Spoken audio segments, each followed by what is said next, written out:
चलो देखो,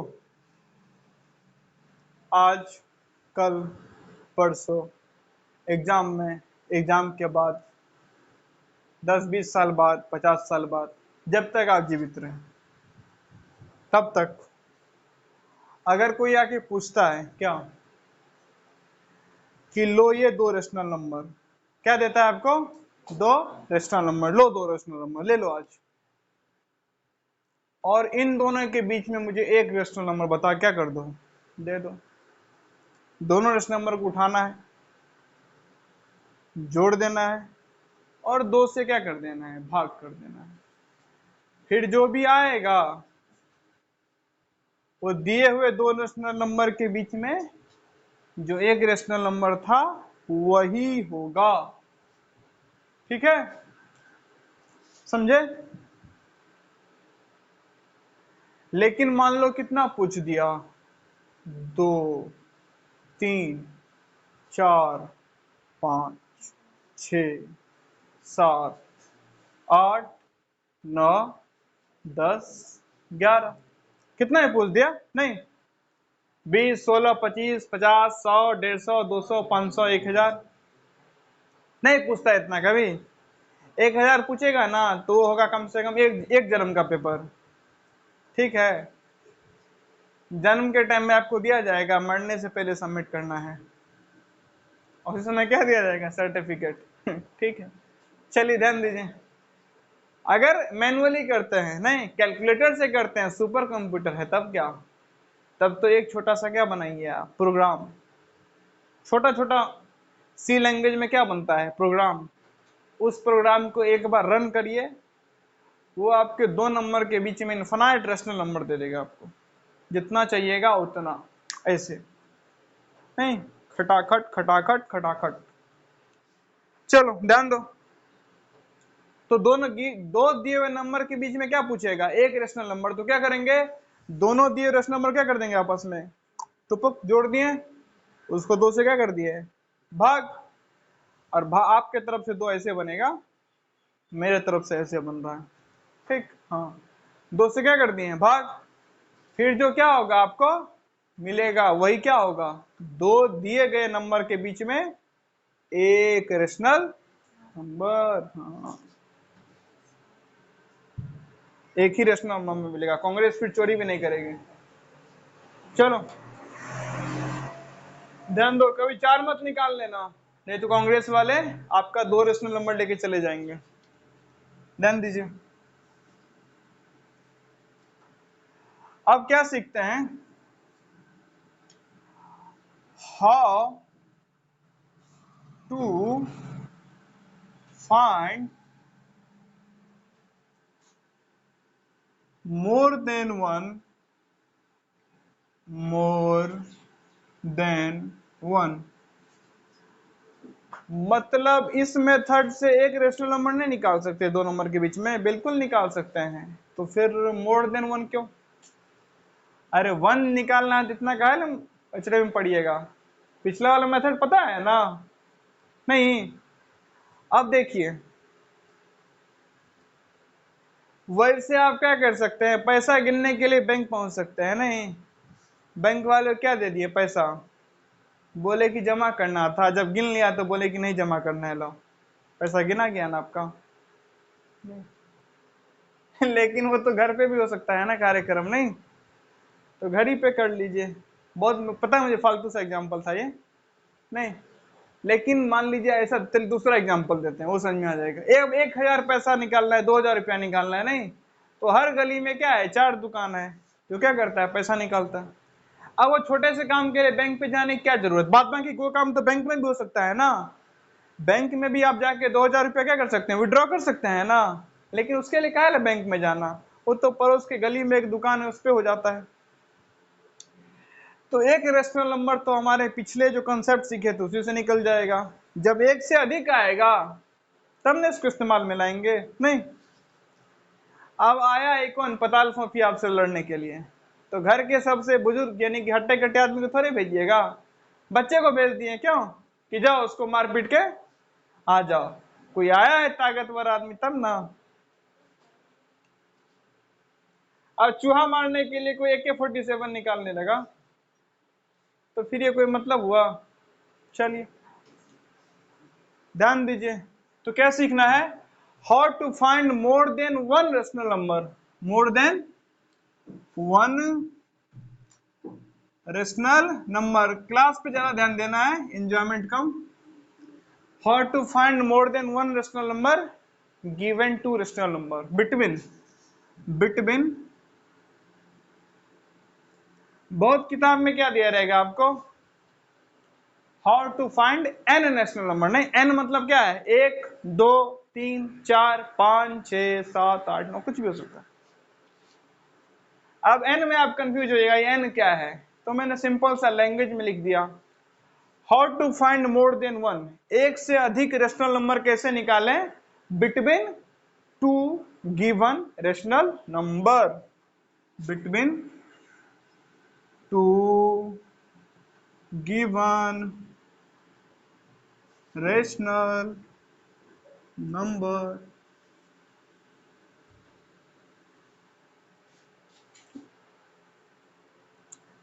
कॉन्सेप्ट समझेंगे? बिल्कुल नहीं, सीधा क्वेश्चन से समझेंगे, सीधे। No theorification, direct application. चलो चेक करिएगा, वैसे थ्योरिफिकेशन कोई वर्ड नहीं है, एप्लीकेशन है। No theory, direct implication, application जो भी, इम्प्लीकेशन वैसे वर्ड है। How to find more than one rational number given between two given rational number.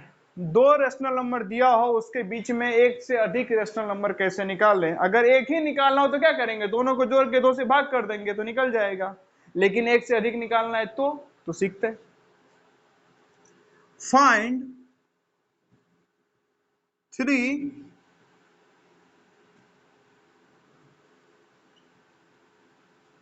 Rational number between 1 and 2। 1 और 2 के बीच में हमें कितना निकालना है? 3 रेशनल नंबर। ध्यान दो मस्ती में। 1 और 2 के बीच में कितना रेशनल नंबर निकालना है? 3 रेशनल नंबर, ठीक है। अगर 1 और 2 के बीच में एक रेशनल नंबर निकालने के लिए बोलता तो पहले पढ़ चुके थे ना, क्या करते हैं? 1 और 2 को जोड़ते तो आता 3, उसको 2 से भाग करते 3/2, P/Q के रूप में है ही, डेसिमल में क्यों कन्वर्ट करना? तो 1 और 2 के बीच में एक रेशनल नंबर क्या मिल गया? 3/2, जो 1 और 2 का एवरेज भी है और 1 और 2 के एग्जैक्टली बीच में है। नहीं, लेकिन अब 1 नहीं है, कितना रेशनल नंबर करना है? 3। ठीक, चलिए कैसे निकालेंगे? कैसे निकालेंगे? देखिए ऐसे निकालेंगे। एक तो फिर से वही, आपको आता है तो क्या करते जाइएगा, बीच में लिखते जाइएगा जैसे कि बता रहे हैं, ध्यान दीजिए।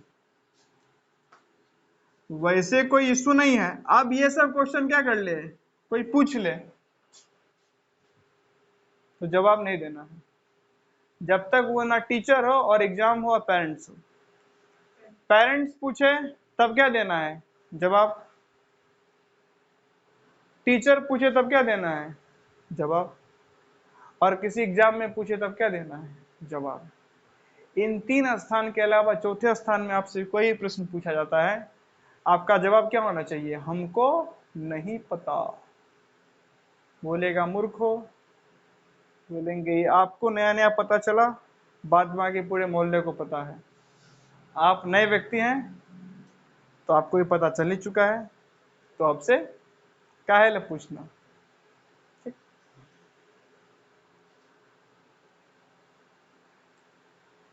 मान लीजिए क्या किए, आप अपने बुक में टिक किए हुए, नहीं मान लीजिए पढ़ रहे हैं और जो क्वेश्चन बन रहा है उसमें क्या किए हुए हैं? टिक लगाए हुए।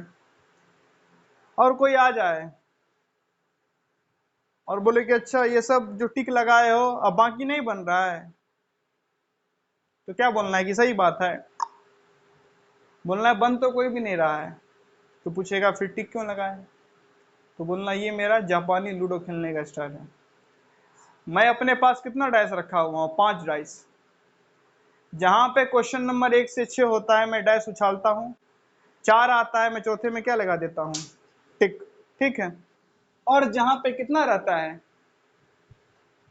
बोलेगा कि नहीं, मान लो कि 6 से अधिक आ गया तो फिर मैं 2 डैश लाता हूँ और 2 डैश को उछालता हूँ, और जोड़ने पे जैसे ही 6 से अधिक मान लो 8 आ गया, एक पे 6 दूसरे पे 2 8, तो 8 में भी टिक लगा देता हूँ।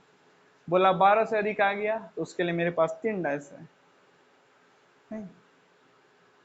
18 से अधिक आ गया 4, 24 से अधिक 5, 30 से अधिक, मेरे किसी भी चैप्टर में 30 से अधिक क्वेश्चन दिया ही नहीं है। जब आएगा तो मेरे पास 6ठा डैश भी आ जाएगा। होशियार नहीं बनना है, मामूर्ख आदमी काम होता है क्या बनना, अपने रिश्तेदारों के चक चक सामने होशियार बनने लगना, मूर्ख है नहीं। हम तो उनके सामने होशियार बनने से कोई फायदा नहीं है। कभी गली मोहल्ले में जाओ, पड़ोस के बच्चे आए, क्या भैया पढ़ा दीजिए, हमको खुद नहीं आता। अरे आप अपना पढ़िए, उस पड़ोस के बच्चे को पढ़ा के क्या फायदा आपका, पैसा दे रहा आपको उसके बदले में, नहीं ना, उल्टा आपको वैल्यू देना कम कर देगा। बोलिए हमको नहीं पता, बोलेगा आपको ये भी नहीं पता, बोलेगा नहीं पता, टाइम मत दिया कर फालतू, कोई वैल्यू नहीं होता है। ठीक, कोई वैल्यू नहीं होता है दुनिया में। जिस काम के लिए आप क्या नहीं देते हैं, पैसा, हमारी प्रवृत्ति है कि उस काम को हम क्या नहीं देते हैं, वैल्यू। ठीक है ना, जिस काम के लिए हम पे नहीं करते उस काम को हम वैल्यू नहीं देते हैं। डॉक्टर के भी बच्चे अपने बेटे को डॉक्टर नहीं बना पाते खुद पढ़ा के, क्यों? क्योंकि जब डॉक्टर अपने बच्चे को पढ़ाने बैठते हैं तो बेटा थोड़े अपने पिताजी को फीस देता है, और जब बेटा उस काम के लिए पैसा नहीं देता है तो बेटा उस काम का वैल्यू भी नहीं करता है। अरे ठीक है, पढ़ा रहे हैं, पापा हैं, लेकिन उसके पापा हो सकते हैं इंडिया के टॉप डॉक्टर हो, और जो टीचर पढ़ा रहा है वो डॉक्टर भी नहीं, उसको नॉर्मल बस नॉलेज है, एप्लीकेशन उसने कभी नहीं देखा उन चीजों का, फिर भी वो अपने पिताजी से ज्यादा रिस्पेक्ट किसका करता है, उस टीचर का, क्योंकि उस टीचर को पढ़ाने के बदले वो क्या देता है, पैसा। उसका सबसे अगर आपको सटीक एग्जाम्पल देखना है तो मैंने देखा है, आचार्य प्रशांत जी की जो संस्था थी, आज से 8-9 साल पहले सारे वीडियो फ्री में आते थे, कोई चार्ज नहीं लिया जाता था। आपको प्रश्न पूछना है तो मेल कर दीजिए सिर्फ, बस वहां से उत्तर आ जाता था। लेकिन जब ऐसे चलता था तो उनके वीडियो पे पता है कितना व्यूज होता था, 13 व्यू, 14 व्यू, मैक्सिमम व्यू चला गया तो 50 व्यूज मैक्सिमम। लेकिन जब से उन्होंने क्या किया है, अपना अलग अलग सेशन के लिए चार्ज लेना शुरू किया है, तो लोग को लगा कि अच्छा चार्ज लेते हैं मतलब कुछ वैल्यू है।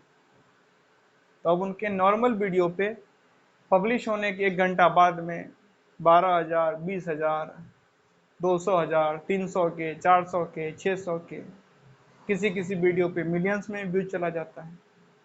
और वही आप बिना पैसा लेके काम करिए ना, कोई नहीं आएगा। आप योगा सिखाइए लेकिन चार्ज रखिए 0, कोई नहीं आएगा। आप योगा सिखाइए महावाहियात, लेकिन चार्ज रखिए, आएगा। आप फ्री में रखिएगा ना तो 2 दिन आएगा, फिर नहीं आएगा, कोई वैल्यू नहीं करता है।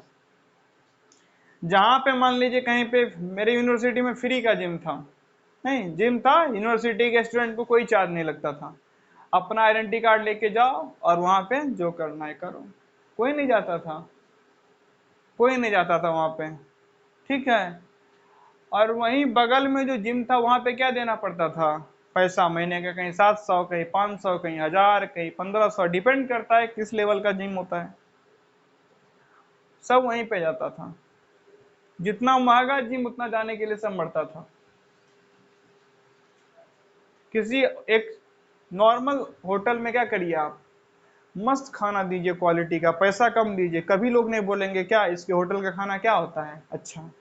और एक आप होटल में खूब चार्ज लीजिए और बिल्डिंग विल्डिंग मस्त बनाए हैं, खाना एकदम 3rd क्लास है, लेकिन वो 3rd क्लास खा के भी क्या बोलेगा कि खाना तो अच्छा था, हमारा मुंह ही ऐसा नहीं है कि हम उतना महंगा खाना खा सके। बाद में खाना को नहीं दूसरेगा, बोले खाना तो अच्छा ही था, हमारे अंदर कमी है। तो ये ऐसा हमारा साइकोलॉजी है, जहाँ ज्यादा पैसा लगता है हम लोग उसका क्या करते हैं, अपने आप में वैल्यू करना क्या कर देते हैं शुरू, नहीं। और जहाँ पे कोई चार्ज नहीं करता है ज्यादा, हम लोग वैल्यू नहीं देते, बोलते हैं हाँ ठीक ही है। गांव में आपको कितना भी अच्छा कंटेंट बता दिया जाए, नहीं,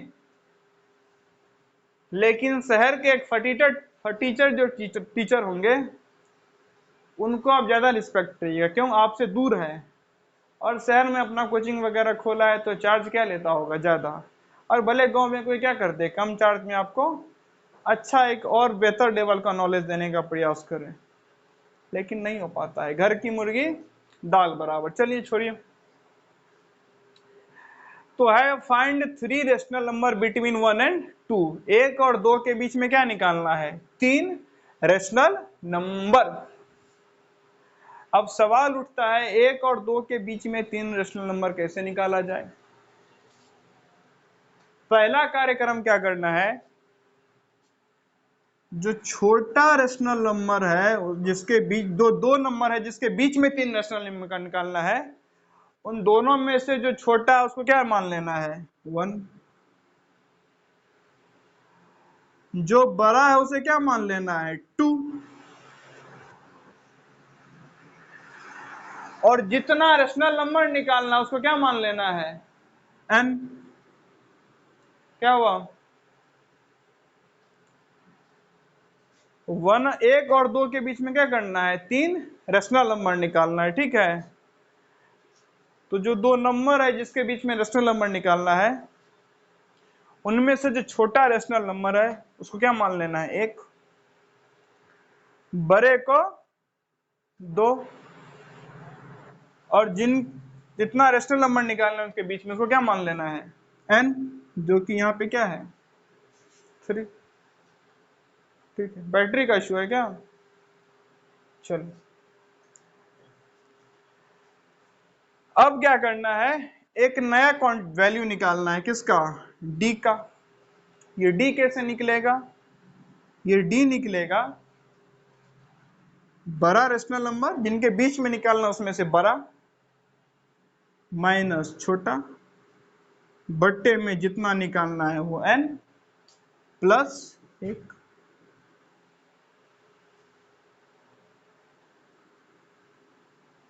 दो ए है 1, निकालना है 3, उसमें जोड़ा 1। 2 में से 1 गया तो बचा 1, 3 में जोड़ा 1 तो आ गया 4। मतलब, अरे मतलब कुछ नहीं, दो रेशनल नंबर के बीच में निकालना है ना 3 रेशनल नंबर, तो दोनों में से छोटा वाला उसको ए मान लो, बड़ा वाले को बी मान लो, और जितना निकालना है उसको एन मान लो, फिर डी निकाल लो। बड़ा में से छोटा वाला घटा दो, एन में 1 जोड़ दो, नीचे में लिख दो, ऊपर में ये नीचे में ये, कहानी खत्म। यहां से एक नया वैल्यू क्या आया, डी। तो डी तो निकालना नहीं था, निकालना क्या था, दो नंबर के बीच में 3 रेशनल नंबर। तो जो पहला रेशनल नंबर होगा आपका, फर्स्ट रेशनल नंबर 1 और 2 के बीच में, वो क्या होगा, वो होगा आपका, दोनों में से जो छोटा वाला है उसमें क्या जोड़ दीजिए, डी।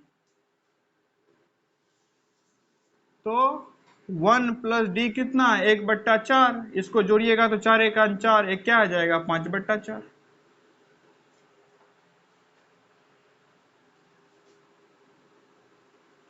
और जो दूसरा रेशनल नंबर, दूसरा रेशनल नंबर 1 और 2 के बीच में कैसे निकालेंगे, दोनों में से छोटा उसमें कितना जोड़ दिए, दूसरा निकालना है ना, 2d। तो ये हो गया 1 प्लस 2 गुना 1/4। ऊपर नीचे कटम कुटुम होगा तो 2 दूना 4, क्या बच जाएगा, 1/2। तो आ जाएगा 1 प्लस 1/2। तो ये आ गया 2 1 2 1 3/2। स्पेस है नीचे में, नहीं है, ठीक है, यहाँ पे है ना, यहाँ पे तो है ही, लिखा ही पहले से। अगर निकालना हो कौन सा rational number, third rational number, दोनों में से छोटा है वो लिख लीजिए, उसमें आप जोड़ दीजिए 3D, नहीं 3 डायमेंशन नहीं है, 3D डी का ये वैल्यू, ठीक। 3 गुना डी कितना है, 1/4, तो ये जगह 4 एकन 4 और 3 एकन 3, 4 3 7/4 निकल गया। तो ध्यान दीजिए, क्या जब भी दो गिवन नंबर के बीच में 3 4 5 6 7 8 9 10 12 14 जितना भी क्या निकालना रेशनल नंबर, जो दो गिवन नंबर है उसमें से छोटे वाले को ए मान लेना है, बड़े वाले को बी मान लेना है, बी में से ए को घटा देना है, जितना रेशनल नंबर निकालना है उसमें क्या जोड़ देना है, एक जोड़ देना है। बी में से एक घटाइएगा तो 2 में से एक घटाइएगा तो 1, और जितना है 3 निकालना है उसमें एक जोड़े 4, 1/4 मतलब डी निकल गया। पहला रेशनल नंबर होगा कि छोटे वाले में डी जोड़ दीजिए, दूसरा होगा छोटे वाले में 2D जोड़ दीजिए, तीसरा होगा छोटे वाले में 3D जोड़ दीजिए। मतलब जिनके बीच में निकालना है उसमें से बड़ा में से छोटा घटा के, जितना निकालना है उसमें से एक जोड़ के बड़ा में छोटा घटा के न्यूमरेटर पे, और जितना निकालना है उसमें एक जोड़ के डिनोमिनेटर पे लिखिए। तब जो वैल्यू आएगा उसको अगर आप दोनों रेशनल नंबर में जिसके बीच में निकालना है उसमें जो छोटा वाला है उसमें जो इस वैल्यू को जोड़िएगा एक बार, तो आपको उन दोनों के बीच का पहला निकलेगा रेशनल नंबर, 2 बार जोड़िएगा या दोगुना करके जोड़िएगा तो दूसरा निकलेगा, 3 गुना करके तीसरा। इसी प्रकार से आप 1 और 2 के बीच में 3 रेशनल नंबर निकल गया। पहला है 5/4, 3/2 और 7/4। अब एक सवाल, क्या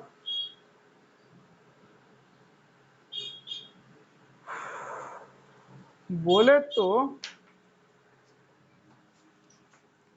6/4 जो है वो भी तो 1 और 2 के बीच में ही आता है, तो वो तो यही है, कितना 3/2 तो आता है, वो तो दिख ही रहा है। लेकिन लेकिन लेकिन लेकिन लेकिन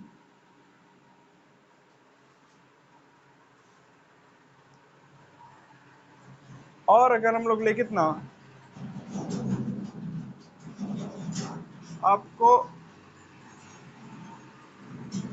7/5, ठीक। 7/5 क्या है, एक रेशनल नंबर।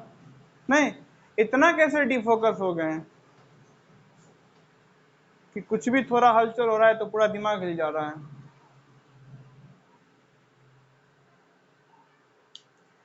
एक रेशनल नंबर कितना है, 7/5।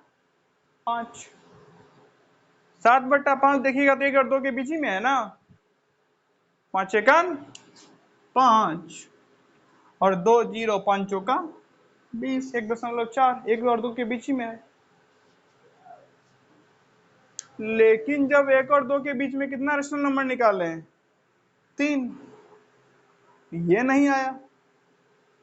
बात समझ में आ रहा है, क्या समझ में आ रहा है, समझ में ये आ रहा है कि 7/5 भी तो 1 और 2 के बीच ही में है ना, लेकिन 1 और 2 के बीच में जब 3 रेशनल नंबर निकाले तो 7/5 क्यों नहीं आया, 7/5 आना चाहिए था ना, और ये भी तो उसके बीच में लाई कर रहा है।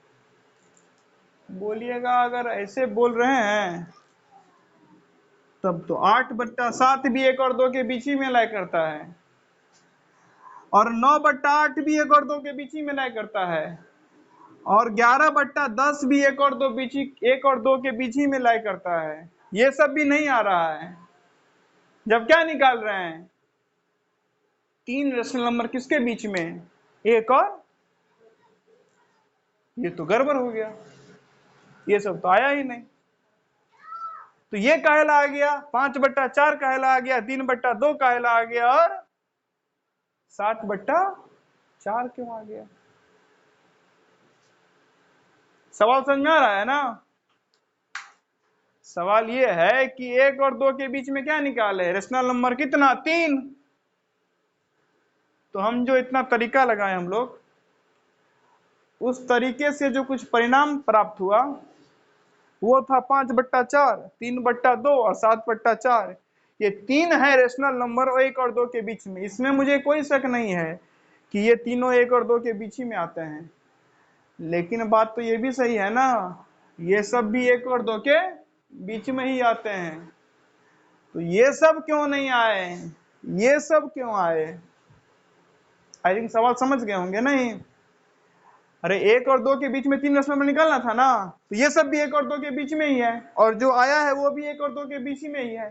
तो इस मेथड से ये 3 ही क्यों आया, ये बाकी में से कोई क्यों नहीं आया? इसका जवाब ये है कि नंबर लाइन देगा। कैसे, समझिए। जब हम लोग इस तरीका से निकालते हैं ना 1 और 2 के बीच में रेशनल नंबर, तो हम लोग कितना रेशनल नंबर निकालना था, 3। ध्यान समझिएगा इस कॉन्सेप्ट को, ठीक है? सवाल बड़ा छोटा सा है, लेकिन अगर क्लियरिटी नहीं होगा तो एक कंफ्यूजन में जीते रहिएगा। सवाल ये है कि 1 और 2 के बीच में जो 3 आया है वो तो है ही 1 और 2 के बीच में ही है नहीं? अरे 4 दूना 8, तो 8 होता तब ना 2 आता। 4 1 4, 1 दशमलव कुछ, 1.577 साफ साफ पता है। और यहाँ भी क्या आएगा, 1.5 ही, 1 दशमलव कुछ आएगा। 4 1 4 बचा 1, 4 दूना 8, 1.2 कुछ आ रहा है नहीं? मतलब कि 1 पॉइंट है, मतलब 1 और 2 के बीच में है। लेकिन ये सब भी तो 1 और 2 के बीच में है।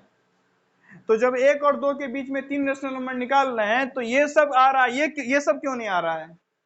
ये सब इसीलिए नहीं आ रहा है क्योंकि जब आप इस मेथड को फॉलो करते हैं और 1 और 2 के बीच में 3 रेशनल नंबर निकालते हैं तो 3 में 1 जोड़ने पे कितना आता है, 4। ये मेथड नंबर लाइन को 1 और 2 के बीच में 1 2 3 यानी कि 1 2 3 4 इक्वल पार्ट में क्या कर देता है, डिवाइड। और 4 इक्वल पार्ट में ये रेशनल नंबर नहीं डिवाइड कर सकता, वो यही करेगा। यहां पे आपको साफ साफ दिखेगा, कैसे, ध्यान दीजिए। 1 और 2 के बीच में एग्जैक्टली 3/2 हो गया आधा। फिर इन दोनों का आधा कैसे करेंगे, तो अभी सुने देखे थे ना पिछला में, क्या दोनों को जोड़ के हाफ कर देंगे तो आधा हो जाएगा ना, यही समझे थे ना? तो देखिए 2 1 2 और 3 5/2, और उसको आधा करिएगा तो कितना हो जाएगा, 5/4। यही तो है। तो ये क्या किया, इन दोनों का आधा कर दिया। यहाँ पे 2 दूना 4 3 7/2, आधा करेगा तो 7/4, और वो यही तो है। मैं इतना बता के ये बता रहा था आपको कि 1 और 2 के बीच में अगर कोई ये रेशनल नंबर सब लिख दे तब भी बात सही है, गलत नहीं होगा, क्योंकि ये बात जो रेशनल नंबर है वो भी किसके बीच में है, और 1 और 2 के बीच में ही है।